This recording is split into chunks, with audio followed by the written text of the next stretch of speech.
ഇന്ന് നമ്മൾ ഡിസ്കസ് ചെയ്യുവാനായിട്ട് പോകുന്നത് സോളിഡ് വേസ്റ്റ് മാനേജ്മെന്റുമായി ബന്ധപ്പെട്ട ചില പ്രധാനപ്പെട്ട കാര്യങ്ങളാണ്. ആദ്യമായിട്ട് എന്താണ് സോളിഡ് വേസ്റ്റ് എന്ന് നോക്കാം. എന്താണ് സോളിഡ് വേസ്റ്റ്? സോളിഡ് വേസ്റ്റിന്റെ മലയാളമാണ് ഖരമാലിന്യം. അപ്പോൾ എന്താണ് ഖരമാലിന്യം എന്ന് ചോദിച്ചു കഴിഞ്ഞാൽ മനുഷ്യന് ആവശ്യമില്ലാത്ത അല്ലെങ്കിൽ മനുഷ്യൻ പുറന്തള്ളുന്ന സോളിഡ് ആൻഡ് സെമി സോളിഡ് സബ്സ്റ്റൻസിനെയാണ് നമ്മൾ സോളിഡ് വേസ്റ്റ് എന്ന് പറയുന്നത്. ഒന്നുകൂടെ പറഞ്ഞു കഴിഞ്ഞാൽ മനുഷ്യൻ ആവശ്യമില്ലാത്ത അല്ലെങ്കിൽ മനുഷ്യൻ പുറന്തള്ളുന്ന സെമി സോളിഡോ അല്ലെങ്കിൽ സോളിഡോ ആയ സബ്സ്റ്റൻസിനെയാണ് നമ്മൾ സോളിഡ് വേസ്റ്റ് കൊണ്ട് ഉദ്ദേശിക്കുന്നത്. ഇനി ഏതൊക്കെയാണ് സോളിഡ് വേസ്റ്റിന് എക്സാമ്പിൾ എന്ന് ചോദിച്ചു കഴിഞ്ഞാൽ കൺസ്ട്രക്ഷൻ കമ്പനികളിൽ നിന്നുള്ള വേസ്റ്റ്, പിന്നെ റോഡ് സൈഡിൽ ഏതെങ്കിലും മൃഗങ്ങളോ മറ്റു കാര്യങ്ങളോ ചത്തുപോയി കഴിഞ്ഞാൽ അതിനെ നമ്മൾ സോളിഡ് വേസ്റ്റിൻ്റെ എക്സാമ്പിളായിട്ടാണ് പറയുക. പിന്നെ പഴയ ടയറുകൾ, വീട്ടിൽ നിന്ന് കത്തിച്ചതിൻ്റെ ചാമ്പൽ, ഇതൊക്കെയാണ് സോളിഡ് വേസ്റ്റിൻ്റെ പ്രധാനപ്പെട്ട എക്സാമ്പിളുകളായിട്ട് പറയുന്നത്. ഇനി സോളിഡ് വേസ്റ്റിൻ്റെ മറ്റൊരു പ്രത്യേകത എന്താണ് എന്ന് ചോദിച്ചു കഴിഞ്ഞാൽ അത് ഓരോ പ്രദേശത്തിനനുസരിച്ച് മാറിക്കൊണ്ടിരിക്കും. കാരണം എന്ന് വെച്ച് കഴിഞ്ഞാൽ ബാംഗ്ലൂരിൽ കാണുന്ന സോളിഡ് വേസ്റ്റിൻ്റെ ഘടനയല്ല ട്രിവാൻഡ്രം സിറ്റിയിലേക്ക് പോകുമ്പോൾ. അപ്പോൾ ഓരോ പ്രദേശത്തിനനുസരിച്ച് ഘടന മാറിക്കൊണ്ടിരിക്കും. അല്ലെങ്കിൽ ആ പ്രദേശത്ത് ആ സിറ്റിയിൽ താമസിക്കുന്ന ജനത്തിൻ്റെ സ്റ്റാൻഡേർഡ് ഓഫ് ലിവിങ് അനുസരിച്ച് സോളിഡ് വേസ്റ്റിൻ്റെ ഘടന ഓരോ സ്ഥലങ്ങളിലും മാറിക്കൊണ്ടിരിക്കും എന്നാണ് ഉദ്ദേശിച്ചത്. ഇനി നമ്മുടെ സോളിഡ് വേസ്റ്റിനെ നമ്മൾ മൂന്നായിട്ട് തരംതിരിക്കുന്നുണ്ട്. സോളിഡ് വേസ്റ്റിനെ നമ്മൾ പ്രധാനമായിട്ടും മൂന്നായിട്ട് കാറ്റഗറൈസ് ചെയ്യുന്നുണ്ട്. സോളിഡ് വേസ്റ്റിനെ നമ്മൾ മൂന്നായിട്ട് തരംതിരിക്കുന്നുണ്ട്. ഏതൊക്കെയായിട്ടാണ് എന്ന് ചോദിച്ചു കഴിഞ്ഞാൽ മുനിസിപ്പൽ സോളിഡ് വേസ്റ്റ് എന്നും മുനിസിപ്പൽ സോളിഡ്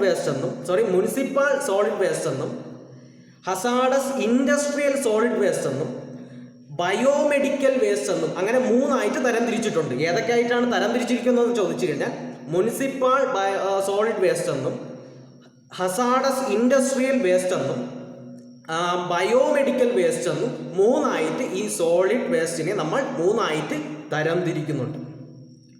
ആദ്യത്തെ കാറ്റഗറിയായ മുനിസിപ്പൽ സോളിഡ് വേസ്റ്റ് എന്താണ് എന്ന് നോക്കാം. മുനിസിപ്പൽ സോളിഡ് വേസ്റ്റ് എന്താണ് എന്ന് ചോദിച്ചു കഴിഞ്ഞാൽ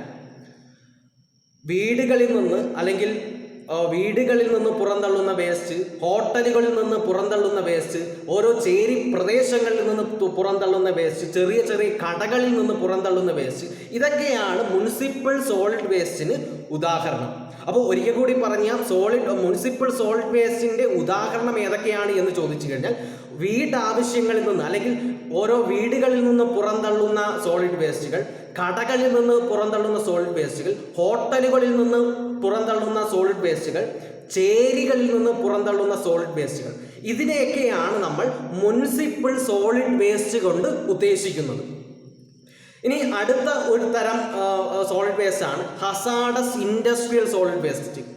ഹസാഡസ് ഇൻഡസ്ട്രിയൽ സോളിഡ് വേസ്റ്റ് എന്താണ് ഹസാഡസ് ഇൻഡസ്ട്രിയൽ സോളിഡ് വേസ്റ്റ് കൊണ്ട് ഉദ്ദേശിക്കുന്നത് എന്ന് ചോദിച്ചു കഴിഞ്ഞാൽ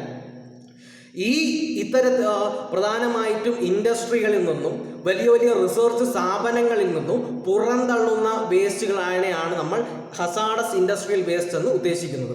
ഹസാഡസ് ഇൻഡസ്ട്രിയൽ വേസ്റ്റ് എന്താണെന്ന് പറഞ്ഞു കഴിഞ്ഞാൽ ഒരു മനുഷ്യൻ്റെ ജീവനെ ബാധിക്കുന്നതും അല്ലെങ്കിൽ ഇറിവേഴ്സിബിൾ ഇൽനെസ്സിന് കാരണമാക്കുന്നതുമായ വേസ്റ്റുകളെയാണ് നമ്മൾ ഹസാഡസ് ഇൻഡസ്ട്രിയൽ വേസ്റ്റിന് ഉദാഹരണമായിട്ട് പറയുന്നത്.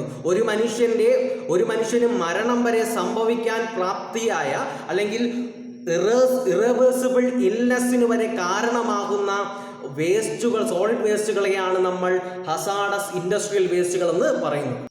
ഇനി ഹസാഡസ് ഇൻഡസ്ട്രിയൽ വേസ്റ്റിൻ്റെ സ്വഭാവം എന്തൊക്കെയാണ് എന്ന് ചോദിച്ചു കഴിഞ്ഞാൽ മിക്കവാറും ഇത് ഒരു സ്ഫോടന വസ്തുക്കൾ കൊണ്ട് നിറഞ്ഞ വേസ്റ്റുകളായിരിക്കാം ഒരുപക്ഷെ, അല്ലെങ്കിൽ കാർസിനോജനിക് ആയിരിക്കാം, അതായത് ക്യാൻസർ ഉണ്ടാക്കുന്ന സബ്സ്റ്റൻസ് ഉള്ള വേസ്റ്റുകളെ ആയിരിക്കാം ഈ ഒരു ഇൻഡസ്ട്രിയൽ വേസ്റ്റിൻ്റെ. അപ്പോൾ ഒരിക്കൽ കൂടി പറഞ്ഞു കഴിഞ്ഞാൽ എന്താണ് ഈ ഒരു ഇൻഡസ്ട്രിയൽ ഹസാഡസ് വേസ്റ്റിൻ്റെ പ്രത്യേകതകൾ എന്തൊക്കെയാണ് എന്ന് ചോദിച്ചു കഴിഞ്ഞാൽ, ഇതിൻ്റെ സ്വഭാവം എങ്ങനെയാണ് എന്ന് ചോദിച്ചു കഴിഞ്ഞാൽ ഇത് മിക്കവാറും കാർസിനോജനിക് ആയിരിക്കും, അല്ലെങ്കിൽ മ്യൂട്ടാജനിക് ആയിരിക്കും, അല്ലെങ്കിൽ ടെട്രാജനിക് സ്വഭാവം കാണിക്കുന്ന വേസ്റ്റുകളായിരിക്കും മിക്കവാറും ഈ ഒരു ഇൻഡസ്ട്രിയൽ ഹസാഡസ് വേസ്റ്റുകൾ എന്ന് പറയുന്നത്. ഇനി കാർസിനോജനിക് സബ്സ്റ്റൻസ് എന്ന് പറഞ്ഞാൽ എന്താണ് എന്ന് ചോദിച്ചു കഴിഞ്ഞാൽ ക്യാൻസർ ഉണ്ടാക്കാൻ ശക്തിയുള്ള ഏജന്റുകളെയാണ് നമ്മൾ കാർസിനോജനിക് ഏജന്റുകൾ എന്ന് പറയുന്നത്. ഇനി അടുത്ത് എന്താണ് ടെട്രാജനിക് ഏജന്റുകൾ എന്ന് ചോദിച്ചു കഴിഞ്ഞാൽ എംബ്രിയോയ്ക്ക് അബ്നോർമലായിട്ടൊരു ഡെവലപ്മെന്റ് ഉണ്ടാക്കാൻ പ്രാപ്തിയുള്ള ഏജന്റുകളെയാണ് നമ്മൾ ടെട്രാജനിക് ഏജന്റുകൾ എന്ന് പറയുന്നത്. അപ്പോൾ ഇൻഡസ്ട്രിയൽ ഹസാർഡസ് വേസ്റ്റിന്റെ പ്രത്യേകതകൾ എന്തൊക്കെയായിരിക്കും എന്ന് ചോദിച്ചു കഴിഞ്ഞാൽ അത് മിക്കവാറും മ്യൂട്ടാജനിക് ആയിരിക്കും, അല്ലെങ്കിൽ കാർസിനോജനിക് ആയിരിക്കും, അല്ലെങ്കിൽ ടെട്രാജനിക് ആയിരിക്കും. ഇനി ഈ ഒരു ഇൻഡസ്ട്രിയൽ ഹസാർഡസ് വേസ്റ്റിന്റെ പ്രധാനപ്പെട്ട എക്സാമ്പിളുകൾ ഏതൊക്കെയാണ് എന്ന് ചോദിച്ചു കഴിഞ്ഞാൽ mercury, lead, manganese, asbestos, arsenic തുടങ്ങിയവ അടങ്ങിയ വേസ്റ്റ് മെറ്റീരിയലുകളെയാണ് നമ്മൾ സാധാരണ ഈ ഒരു ഇൻഡസ്ട്രിയൽ ഹസാർഡസ് മെറ്റീരിയലിൽ ഉൾപ്പെടുത്തിയിരിക്കുന്നത്. ഇനി അടുത്ത ഒരു ടൈപ്പ് കാറ്റഗറിയാണ്, അടുത്ത സോളിഡ് വേസ്റ്റിന്റെ മറ്റൊരു കാറ്റഗറിയാണ് ബയോമെഡിക്കൽ വേസ്റ്റസിന്റെ പ്രത്യേകത എന്താണ് എന്ന് ചോദിച്ചു കഴിഞ്ഞാൽ ബയോമെഡിക്കൽ വേസ്റ്റസിന്റെ പ്രത്യേകതകൾ എന്തൊക്കെയാണ് എന്ന് ചോദിച്ചു കഴിഞ്ഞാൽ ഹോസ്പിറ്റൽ അല്ലെങ്കിൽ ഹെൽത്ത് കെയർ ആക്ടിവിറ്റീസിലൂടെ ഉണ്ടാവുന്ന വേസ്റ്റുകളെയാണ് നമ്മൾ ബയോമെഡിക്കൽ വേസ്റ്റസ് എന്ന് പറയുന്നത്. അല്ലെങ്കിൽ ഹോസ്പിറ്റലിൽ നിന്നോ അല്ലെങ്കിൽ മറ്റ് ഹോസ്പിറ്റലുമായി ബന്ധപ്പെട്ട ചില പ്രധാനപ്പെട്ട ലബോറട്ടറികളിൽ നിന്നോ പുറന്തള്ളുന്ന വേസ്റ്റുകളെയാണ് നമ്മൾ ബയോമെഡിക്കൽ വേസ്റ്റസ് എന്ന് പറയുന്നത്. ഇന്ത്യൻ നിയമമനുസരിച്ച് ബയോവേസ്റ്റസിനെ 10 കാറ്റഗറികളായി തരംതിരിക്കണമെന്നും പ്രത്യേക വണ്ടിയിൽ മാത്രം പ്രത്യേകതയുള്ള വണ്ടിയിൽ മാത്രം അതിനെ തരംതിരിക്കണമെന്നും പ്രത്യേക വണ്ടിയിലൂടെ ഉപയോഗിച്ച് അതിനെ ന്യൂട്രലൈസ് ചെയ്യണമെന്നുമാണ് ഇന്ത്യയിലെ റൂള് പ്രകാരം പറയുന്നത്.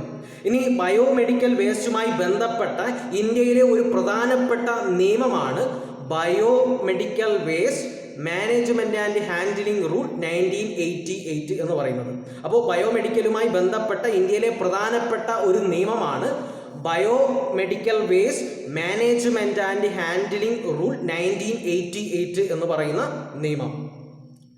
ഇനി ബയോമെഡിക്കലും വേസ്റ്റുകൾ കാരണം മനുഷ്യരിലേക്ക് പകരുന്നത് ഏതൊക്കെ രോഗങ്ങളാണ് എന്ന് ചോദിച്ചു കഴിഞ്ഞാൽ ബയോമെഡിക്കൽ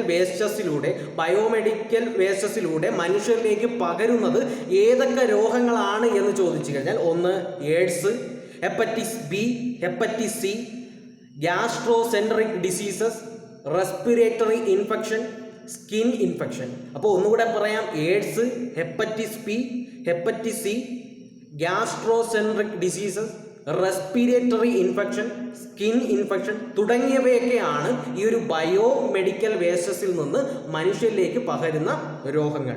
ഞാൻ നേരത്തെ പറഞ്ഞായിരുന്നു ഇന്ത്യൻ നിയമം അനുസരിച്ച് ബയോമെഡിക്കലിനെ 10 കാറ്റഗറി ആയിട്ട് തരംതിരിച്ചു എന്ന് പറഞ്ഞായിരുന്നു. അപ്പോൾ ഇന്ത്യൻ നിയമം അനുസരിച്ച്, ഇന്ത്യൻ റൂൾ അനുസരിച്ച് ബയോമെഡിക്കലിനെ അല്ലെങ്കിൽ ഹോസ്പിറ്റലിൽ നിന്ന് പുറന്തള്ളുന്ന മാലിന്യങ്ങളെ 10 കാറ്റഗറി ആയിട്ട് തരംതിരിച്ച് വേണം അതിനെ നശിപ്പിക്കണമെന്നാണ് ഇന്ത്യയിലെ റൂള്. അപ്പോൾ ഏതൊക്കെയാണ് ആ 10 കാറ്റഗറി എന്നാണ് ഇനി അടുത്ത് പറയാനായിട്ട് പോകുന്നത്. ഒന്നാമത്തെ കാറ്റഗറി എന്ന് പറയുന്നത് ഹ്യൂമൻ അനാട്ടമി വേസ്റ്റ്.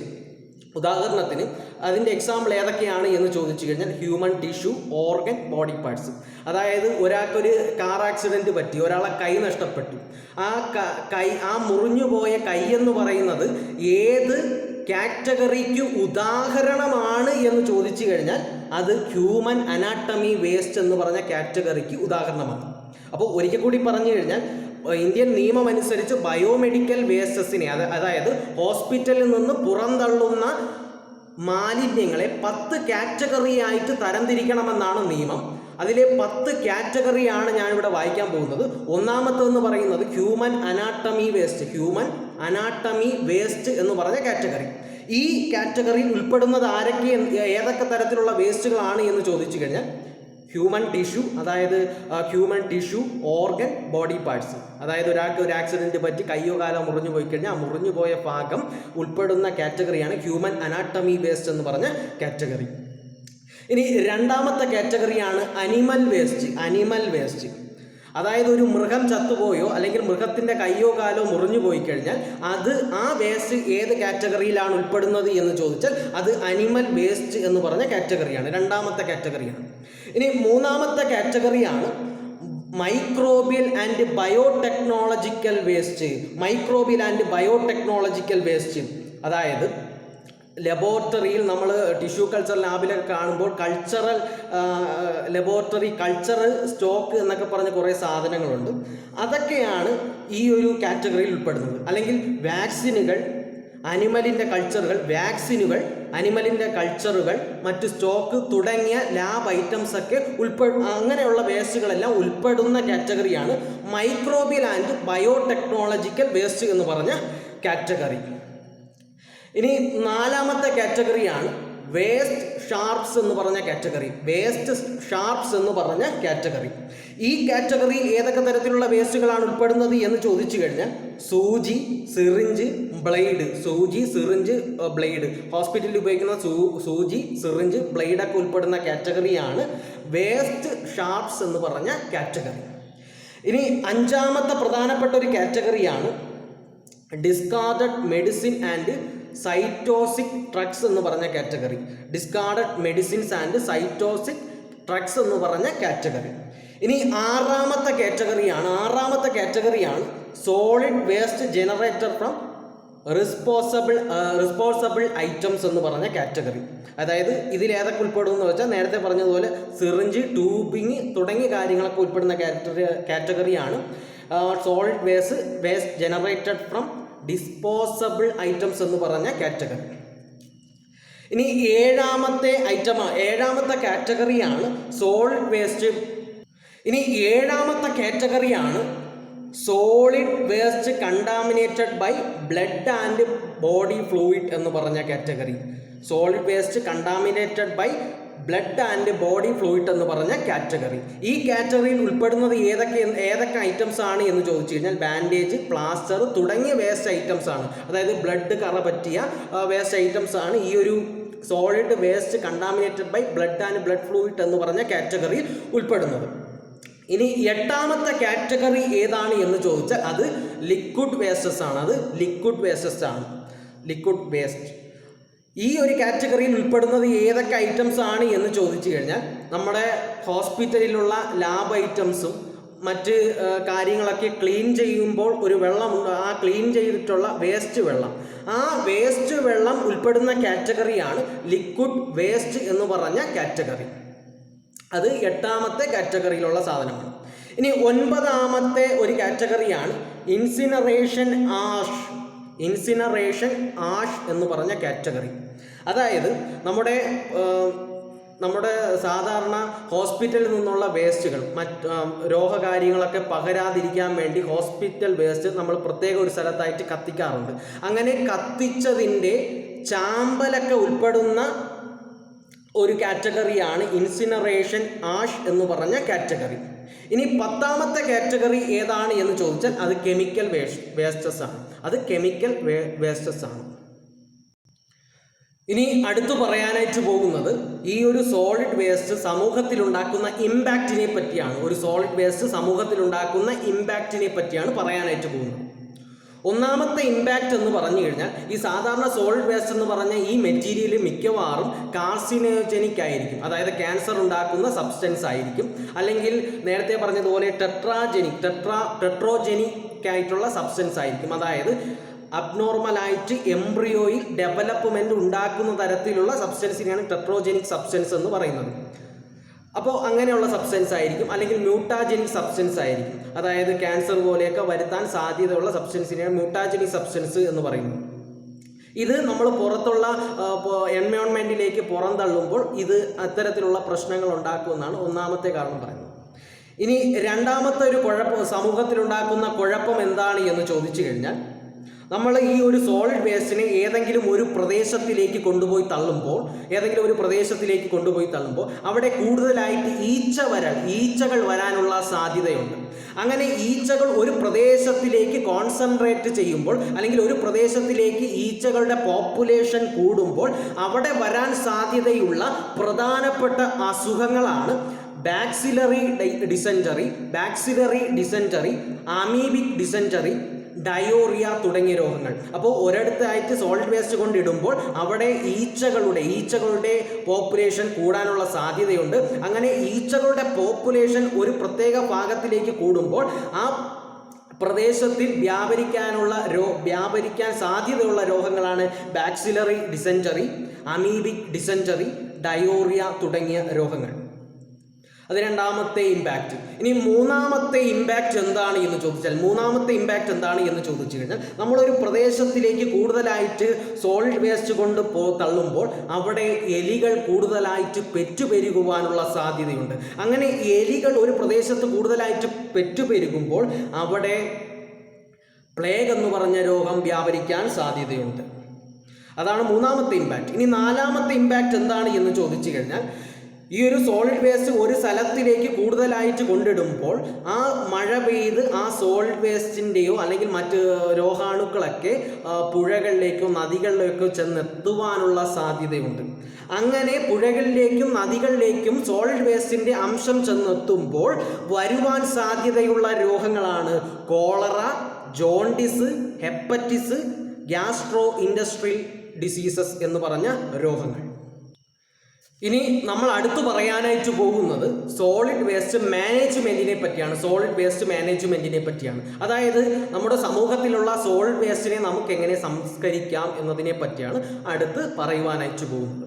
അതിൽ ആദ്യമായിട്ട് പറയുന്ന ഒന്നാമത്തെ മെത്തേഡാണ് ലാൻഡ് ഫില്ലിംഗ് എന്ന് പറഞ്ഞ മെത്തേഡ്. എന്താണ് ലാൻഡ് ഫില്ലിംഗ് എന്ന് ചോദിച്ചു കഴിഞ്ഞാൽ നമ്മൾ ആരുമില്ലാത്ത ഒരു വലിയൊരു പ്രദേശത്തിൽ ചെന്നിട്ട് വലിയ രീതിയിൽ വലിയൊരു കുഴി ഉണ്ടാക്കും. JCB ഒക്കെ വെച്ച് വലിയൊരു കുഴി ഉണ്ടാക്കും. എന്നിട്ട് 1.5 മീറ്റർ കട്ടിക്ക് നമ്മൾ ഈ വേസ്റ്റ് കൊണ്ട് അങ്ങോട്ടിടും, ഈ സോളിഡ് വേസ്റ്റ് കൊണ്ട് ഇടും. എന്നിട്ട് 20 മുതൽ 25 സെന്റിമീറ്റർ കട്ടിക്ക് അതിൻ്റെ പുറത്തേക്ക് മണ്ണിടും. എന്നിട്ട് വീണ്ടും 1.5 മീറ്റർ കട്ടിക്ക് നമ്മൾ ഈ സോളിഡ് വേസ്റ്റ് ആ കുഴിയിലേക്ക് കൊണ്ടിടും. എന്നിട്ട് വീണ്ടും മണ്ണ് ഇതേപോലെ 20-25 സെന്റിമീറ്റർ കനത്തിൽ മണ്ണിടും.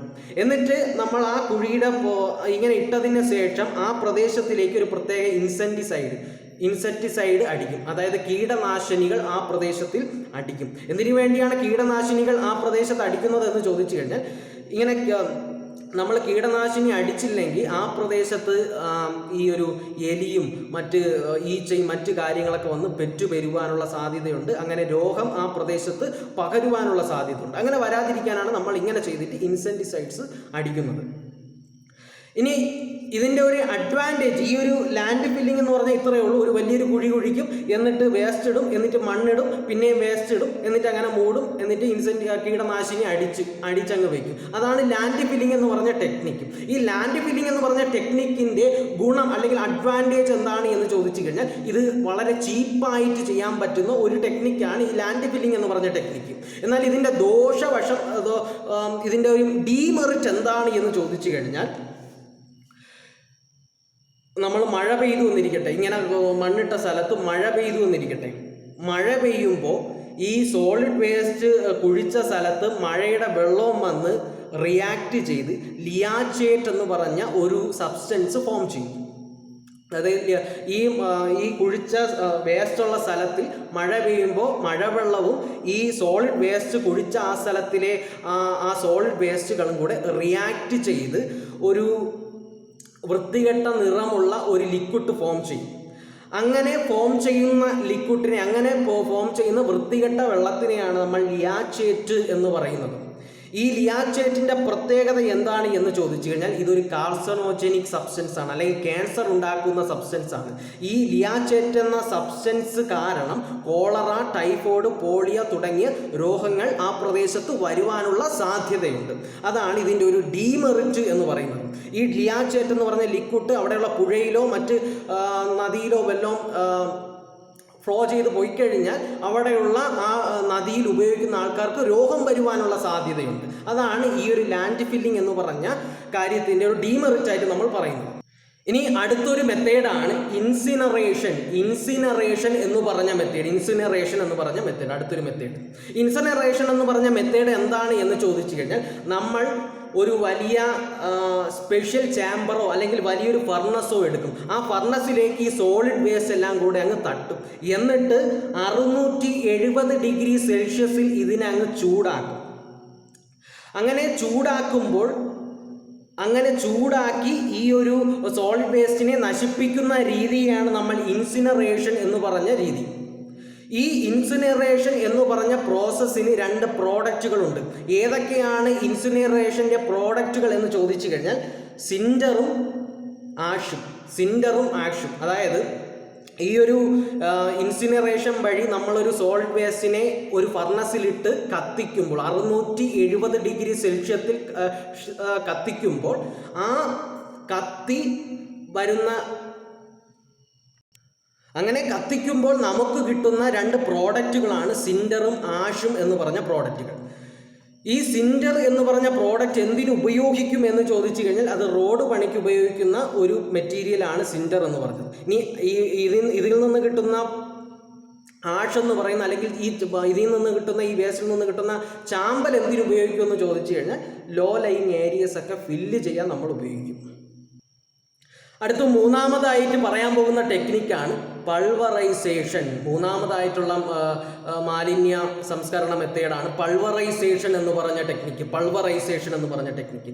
എന്താണ് പൾവറൈസേഷൻ എന്ന് ചോദിച്ചു കഴിഞ്ഞാൽ ഈ സോളിഡ് വേസ്റ്റിനെ എല്ലാം കൂടെ നമ്മളൊരു ഫാക്ടറി പോലെയുള്ള സ്ഥലത്ത് കൊണ്ടിടും. എന്നിട്ട് ആ സ്ഥലത്തിൽ നിന്ന് ഈ സോളിഡ് വേസ്റ്റിനെ നല്ല രീതിയിൽ പൗഡർ പോലെ ഈ സോളിഡ് വേസ്റ്റിനെ പൊടിച്ചിട്ട് നമ്മൾ വലിയൊരു കുഴി കുഴിച്ച് ഈ പൗഡർ ആ കുഴിക്കകത്ത് കൊണ്ട് തട്ടുന്ന രീതിയാണ് നമ്മൾ പൾവറൈസേഷൻ എന്ന് പറയുന്നത്. അപ്പോൾ നിങ്ങൾക്കൊരു സംശയം തോന്നാം, എന്തിനു വേണ്ടിയാണ് നമ്മൾ നേരിട്ട് ഈ ഒരു സോൾട്ട് വേസ്റ്റുകളെല്ലാം കുഴി കൊണ്ട് തട്ടിയാൽ പോരെ, എന്തിനാ പൊടിക്കുന്നത് എന്ന് തോന്നാം. എന്തിനു വേണ്ടിയാണ് പൊടിക്കുന്നത് എന്ന് ചോദിച്ചു കഴിഞ്ഞാൽ ഇങ്ങനെ വളരെ തരി പോലെ പൊടിക്കുമ്പോൾ അതിൽ നിന്ന് സ്മെല്ലുണ്ടാവാറില്ല, അല്ലെങ്കിൽ മറ്റ് കാര്യങ്ങളോ ഉണ്ടാവാറില്ല. സ്മെല്ലുണ്ടായാൽ മാത്രമേ ഈ എലി മറ്റു കീടാണുക്കളൊക്കെ ഇതിനെ ആകർഷിച്ച് വരികയും അവിടെ പെറ്റുവരുവാനുള്ള സാധ്യതയൊക്കെ ഉണ്ടാവുകയുള്ളൂ. അപ്പോൾ അങ്ങനെ വരാതിരിക്കാനാണ് നല്ല രീതിയിൽ പൊടിച്ചിട്ട് ഈ ഒരു കുഴി കൊണ്ട് കുഴിച്ചിടുന്നത്. ഇനി അടുത്തൊരു ടെക്നിക്കാണ് പൈറോലിസിസ്. രണ്ടാമത്തെ ടെക്നിക്കാണ് പൈറോലിസിസ് എന്ന് പറഞ്ഞ ടെക്നിക്ക്. എന്താണ് പൈറോലിസിസ് എന്ന് ചോദിച്ചു കഴിഞ്ഞാൽ സോളിഡ് വേസ്റ്റ് മെറ്റീരിയലിനെ നമുക്ക് ആവശ്യമായിട്ടുള്ള ഇന്ധനമാക്കുന്ന രീതിയാണ് നമ്മൾ പൈറോലിസിസ് എന്ന് പറയുന്നത്. നമ്മൾ സോളിഡ് വേസ്റ്റിനെ നമ്മൾ എയറും ഓക്സിജനും കയറാതെ അടച്ചിട്ട് കത്തിക്കും. അതായത് 650 ഡിഗ്രി മുതൽ 1000 ഡിഗ്രി സെൽഷ്യസിൽ നമ്മൾ ഈ സോളിഡ് വേസ്റ്റിനെ ഒരു വലിയൊരു പൈറോലിസ് റിയാക്ടർ എന്ന് പറഞ്ഞ സാധനത്തിനകത്ത് കയറ്റിയിട്ട് 650 മുതൽ 1000 ഡിഗ്രി സെൽഷ്യസിൽ ചൂടാക്കും. അങ്ങനെ ചൂടാക്കിയാണ് നമ്മൾ ഈ ഒരു സോളിഡ് വേസ്റ്റ് മെറ്റീരിയലിനെ ഇന്ധനമാക്കി മാറ്റുന്നത്. ഈ ഒരു രീതിയാണ് നമ്മൾ പൈറോലിസിസ് എന്ന് പറയുന്നത്. ഈ പൈറോലിസിസ് എന്ന് പറഞ്ഞ രീതിയെയാണ് മറ്റൊരു രീതിയിലും അറിയപ്പെടുന്നത് ഡിസ്ട്രാക്റ്റീവ് ഡിസ്റ്റിലേഷൻ എന്നറിയപ്പെടുന്ന ടെക്നിക്ക്. അപ്പോൾ ഒരിക്കൽ കൂടി പറഞ്ഞു കഴിഞ്ഞാൽ എന്താണ് പൈറോലിസിസ് എന്ന് ചോദിച്ചു കഴിഞ്ഞാൽ സോളിഡ് വേസ്റ്റിനെ അടച്ചിട്ട അല്ലെങ്കിൽ ഒരു പൈറോലിസ് റിയാക്ടർ എന്ന് പറഞ്ഞ സാധനത്തിൽ അടച്ചിട്ട് 650 മുതൽ 1000 ഡിഗ്രി സെൽഷ്യസിൽ ചൂടാക്കും. അങ്ങനെ ചൂടാക്കി ഈ സോളിഡ് വേസ്റ്റ് മെറ്റീരിയലിനെ നമുക്ക് വേണ്ട ഒരു ഇന്ധനമാക്കി അല്ലെങ്കിൽ ഒരു യൂസ്ഫുൾ ലിക്വിഡ് ഫ്യുവൽ ആക്കി മാറ്റുന്ന രീതിയാണ് പൈറോലിസ് എന്ന് പറയുന്നത്. പൈറോലിസ് ഏത് തരം പ്രോസസ്സിന് ഉദാഹരണമാണ് എന്ന് ചോദിച്ചാൽ അത് എൻഡോതെർമിക് പ്രോസസ്സിന് ഉദാഹരണമാണ് പൈറോലിസിസ്. ഈ പൈറോലിസിസിനെയാണ് ഡിസ്ട്രക്റ്റീവ് ഡിസ്റ്റിലേഷൻ എന്നുകൂടി അറിയപ്പെടുന്നത്. ഇനി നമ്മൾ അടുത്ത് പറയാൻ പോകുന്ന ഒരു ടെക്നിക്കാണ് കമ്പോസ്റ്റിംഗ് എന്ന് പറഞ്ഞ ടെക്നിക്ക് എന്താണ് എന്ന് ചോദിച്ചു കഴിഞ്ഞാൽ സോളിഡ് വേസ്റ്റിനെ വളമാക്കി മാറ്റുന്ന രീതിയാണ് കമ്പോസ്റ്റിംഗ്. അതായത് മൈക്രോ ഓർഗാനിസത്തിനെയൊക്കെ ഉപയോഗിച്ച് സോളിഡ് വേസ്റ്റിനെ വളമാക്കി മാറ്റുന്ന രീതിയാണ് കമ്പോസ്റ്റിംഗ് എന്ന് പറയുന്നത്. കമ്പോസ്റ്റിംഗ് പ്രധാനമായിട്ടും 4 തരമുണ്ട്. ട്രെഞ്ച് കമ്പോസ്റ്റിംഗ് എന്നും, ഓപ്പൺ വിൻഡോ കമ്പോസ്റ്റിംഗ് എന്നും, മെക്കാനിക്കൽ കമ്പോസ്റ്റിംഗ് എന്നും, വെർമി കമ്പോസ്റ്റിംഗ് എന്ന് 4 തരമുണ്ട്. ഇനി ട്രെഞ്ച് കമ്പോസ്റ്റിംഗ് എന്താണ് എന്ന് ചോദിച്ചു കഴിഞ്ഞാൽ എയറുമായി അല്ലെങ്കിൽ അടച്ചിട്ട് കമ്പോസ്റ്റിംഗ് ഉണ്ടാക്കുന്ന രീതിയാണ് ട്രെഞ്ച് കമ്പോസ്റ്റിംഗ് എന്ന് പറയുന്നത്. എന്നാൽ തുറന്നിട്ട് ഒരു ഗ്രൗണ്ടിൽ തുറന്നിട്ടുണ്ടാക്കുന്ന കമ്പോസ്റ്റിങ്ങിനെയാണ് നമ്മൾ ഓപ്പൺ വിൻഡോ കമ്പോസ്റ്റിംഗ് എന്ന് പറയുന്നത്. പിന്നെ മെക്കാനിക്കൽ ഡിവൈസ് ഉപയോഗിച്ച് കമ്പോസ്റ്റ് ഉണ്ടാക്കുന്ന രീതിയാണ് മെക്കാനിക്കൽ കമ്പോസ്റ്റിംഗ് എന്ന് പറയുന്നത്. ഇനി വെർമി കമ്പോസ്റ്റിംഗ് എന്താണ് എന്ന് ചോദിച്ചു കഴിഞ്ഞാൽ മണ്ണിരയുടെ സഹായത്തോടെ കമ്പോസ്റ്റിംഗ് ഉണ്ടാക്കുന്ന രീതിയാണ് വെർമി കമ്പോസ്റ്റിംഗ്. അപ്പോൾ വെർമി കമ്പോസ്റ്റിങ്ങിന് ഉപയോഗിക്കുന്ന പ്രധാനപ്പെട്ട മണ്ണിരകൾ ഏതൊക്കെയാണ് എന്ന് ചോദിച്ചു കഴിഞ്ഞാൽ പെറോണിക്സ് എസ്കവേറ്റ്, പെറോണിക്സ് സാൻസിപാരിക്കസ്, ഡെൻഡ്രോബിന വിനേറ്റ, ഡൈറ്റോഗാസ്റ്റർ അപ്പ് തുടങ്ങിയവയൊക്കെയാണ്. അല്ലെങ്കിൽ പിന്നെയുണ്ട് യൂട്രിക്കുലസ് ഇഗ്വേനിയ, ഇസേനിയ ഫിറ്റിഡ, ലൂപ്രിക്കസ് റൂബില്ലസ് തുടങ്ങിയവയാണ് നമ്മൾ വെർമി കമ്പോസ്റ്റിംഗ് ഉപയോഗിക്കുന്ന പ്രധാനപ്പെട്ട മണ്ണിരകൾ. ഇനി അടുത്ത് പറയാനുള്ളത് ഈ ഒരു കമ്പോസ്റ്റിംഗ് നടക്കാൻ വേണ്ട എത്ര ദിവസം കൊണ്ടാണ് ഈ ഒരു കമ്പോസ്റ്റിംഗ് പൂർത്തിയാവുന്നത് എന്ന് ചോദിച്ചു കഴിഞ്ഞാൽ 60 മുതൽ 75 ദിവസം കൊണ്ട് 60 മുതൽ 75 ദിവസം കൊണ്ടാണ് കമ്പോസ്റ്റിംഗ് എന്ന് പറഞ്ഞ പ്രോസസ്സ് പൂർത്തിയാവുന്നത്. ഇനി അവസാനത്തെ പ്രോസസ്സാണ് ഡംപിങ് എന്ന് പറഞ്ഞ പ്രോസസ്സ്. അവസാനത്തെ ഒരു മെത്തേഡാണ് ഡംപിങ് എന്ന് പറഞ്ഞ മെത്തേഡ്. ഡംപിങ് എന്ന് പറഞ്ഞ മെത്തേഡ് എന്താണ് എന്ന് ചോദിച്ചു കഴിഞ്ഞാൽ കടൽ തീരത്തിൽ നിന്ന് 16 മുതൽ 20 കിലോമീറ്റർ അപ്പുറത്ത്, അതായത് കടലിൽ കൊണ്ട് വേസ്റ്റ് മെറ്റീരിയൽ എല്ലാം കടലിൽ കൊണ്ട് തള്ളുന്ന രീതിയാണ് ഡംപിങ് എന്ന് പറയുന്നത്. അതെങ്ങനെയാണ് ചെയ്യുന്നത് എന്ന് ചോദിച്ചാൽ കടൽ തീരത്തിൽ നിന്ന് 16 മുതൽ 20 കിലോമീറ്റർ അപ്പുറത്തെ കടലിൽ കൊണ്ടിടുന്ന രീതിയാണ് ഡംപിങ് എന്ന് പറയുന്ന രീതി.